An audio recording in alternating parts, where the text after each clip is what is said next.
now, ladies and gentlemen, this is how we do it for the 2K3. Now, they call me Banco Popular.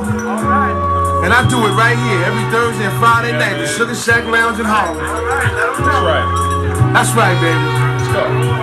BR reporting live from the Eastside. Notice this backdrop. It's project builders. My, wisely all subject to poverty. Made the best out of bad situation. I gotta be the last of a dying breed. No denying me. I fought and lost some. I'm just trying to be thankful. A nigga still here in this world. The bullshit I went through with my moms and my girls. Parole bugging. I'm trying to be cake.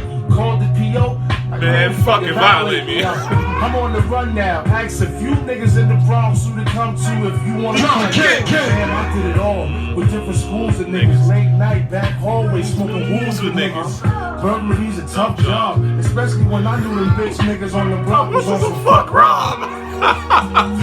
You know, that's why I always remember K-Slay, DJ K-Slay, you know what I'm saying, on some of the hardest joints, man. So it's sad, both of them are RP. You know, speaking of more K-Slay shit, this is Northside niggas and we running this shit. Let's go. Let's go. Westside niggas and we running this shit. Who gives a fuck where you from? This was hard. Who gives a fuck where you from? Facts. Who gives a fuck where you from? Who gives a fuck? Turn up! Alright, so listen, let's talk about K-Slay for a second, because I gotta be honest with you, I was never like too deep on K-Slay.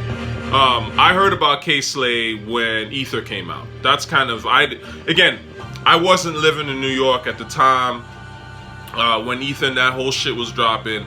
I was, in fact, I think I was in Saudi, and then I like moved to Canada like a year later or something like that. So by the time I got to Canada, obviously I started to hear a little bit more about K-Slay, because from what I remember, K-Slay really came up with that whole Nas and Ether takeover, that whole shit. That's kind of like, you know, K-Slay's come up.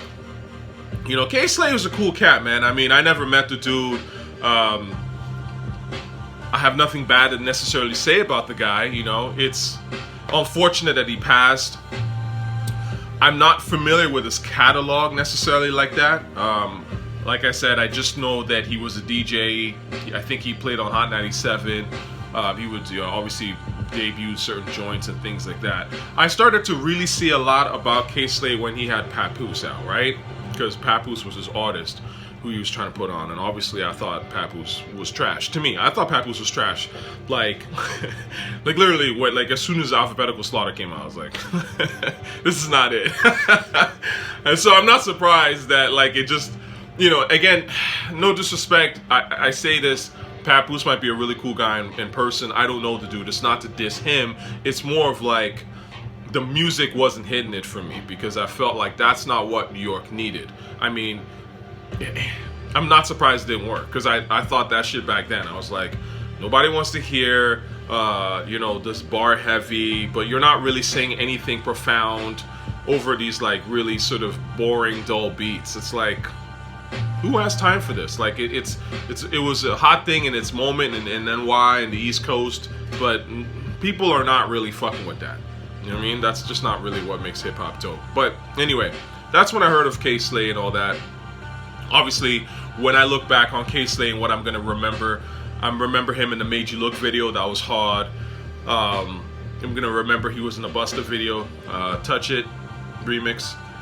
Yeah, and then of course, and I did cover this. If you look back on one of my previous videos, I did cover those 100 MCs thing that he was doing, those hip hop artifacts, and like I said, I did love those. I liked them. I think that they were very important pieces of hip hop culture to sort of do. I didn't necessarily think the tracks were fire or anything like that, and you know, I haven't listened to them since I watched them first, but the idea of sort of bringing MCs and showing that it is MCing in the different coasts and things like that, I thought that was a really smart project, or something that K-Slay put forward, and we'll remember him for that, you know? So anyway, RIP to him.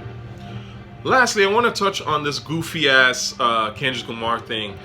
I kind of hesitated because, again, you know, the stands, the Kendrick stands want to make it seem like, you know, I live for Kendrick Lamar news or whatever. Like, honestly, Kendrick Lamar is not a rapper that's on my radar. I'm gonna be real with you. You know, obviously with the Interscope marketing and all that shit and him being pushed, he's gonna end, you know, when something happens, if Kendrick Lamar sneezes in the hip hop universe, people are gonna hear about it, obviously, right? Like, you know, it is what it is. But it's not like I'm sitting there going like, man, I can't wait to hear a new Kendrick Lamar album. I'm like, no, I don't give a fuck. You know, this dude is talking about, you know, Big Morale, Mr. Morale and the Big Steppers or some shit. What the fuck kind of name is that, man? Some fucking, you know, Lonely Hearts Club, Sgt. Pepper shit.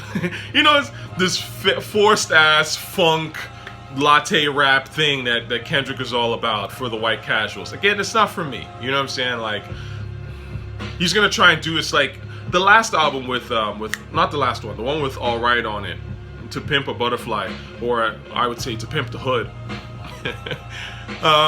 He was doing D'Angelo's Black Messiah-ish. It was, you know, he was kind of writing that, you know what I'm saying? So I guess he's kind of going back to what worked for him, kind of get that critical plays, that, you know, white casual write-ups. Hey man, more power to him. More power to him. It's probably going to be trash. Like I said, I'll listen to it with an open mind, man. I always do, right? If it's genuinely heat, I'm going to tell you it's heat. If it's trash, I'm going to tell you it's trash. Like, it's nothing personal. Like I said, man, I used to not like Drake's music at all. I still don't like that earlier stuff that Drake was doing. I still don't like that shit. I'm very, you know, I have my principles. I like what I like, and I notice certain things, and I'm consistent with that shit. People know. When Drake started leveling up and making hot shit, I liked it, because that's just what happens. You know, Kendrick Lamar is too reliant on his stands and the marketing and stuff. It's not gonna work, man. Like it'll work in this era, because he's still sort of in this era, but again, he's already beginning to fizzle out. Nobody gives a shit, really. Like, you know, they'll spend the money and they'll make it seem like we all still care 5 years later about Kendrick Lamar's new music, but the reality is that we really don't. You know, or less of us are starting to care. You better come with something hot, man. That's all I'm gonna say about that shit. You better come with something crazy, because a lot of that stuff that he released, I don't think anyone's playing that shit really. You know what I'm saying? There's no replay value. And, you know, if you don't have something new that's really gonna stick, they're gonna spend a lot of money doing the marketing thing, man. I just hope they get it back. That's all.